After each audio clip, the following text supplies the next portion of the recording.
Treba jasno reći da su sve vakcine bezbedne, a sve ostale pitanja afiniteta prema nekoj od vakcina, rekao je Kon. Krizni štab je već obavio sve što je bitno, a osjećat će se potreba za delom štaba bar još pola godine.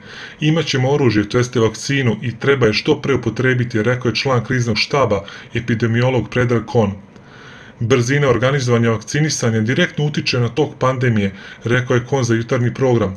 On je naveo primer Izraela koji je za 10 dana vakcinisao više od 1.000.000 ljudi, dok vakcinacija dosta spori ide u SAD. Posle prva 2 talasa imamo izmereno da je 27,5% ljudi bilo u kontaktu sa virusom, a sa trećim krugom to je oko 35 do 40%. Potrebno je da 60% ljudi bude imuno, a za to je potrebno da se vakciniše oko 1,5 miliona građana Srbije. To sada zavisi isključivo od nas, rekao je Kon. Epidemiolog kaže da treba očekivati da situacija bude bolja iz dana u dan, ali da ćemo osetiti posledice većih okupljanja i šetnji, posebno u Beogradu posle Božića. Osnovno pitanje čiji odgovor žele da znaju svi građani je do kada ćemo nositi maske.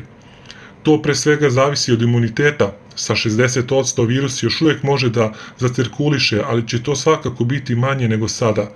Da bi virus prestao da cirkuliše u populaciji, potrebno je da imunitet ima više od 80%, a za to bi u našoj zemlji trebalo da se vakciniše oko 3,5 miliona ljudi, objašnjava Kon. Oklevanje sa vakcinacijom nešto je najgore što može da nam se desi, smatra Kon. Treba jasno reći da su sve vakcine bezbedne, sve ostale pitanja afiniteta prema nekoj od vakcina.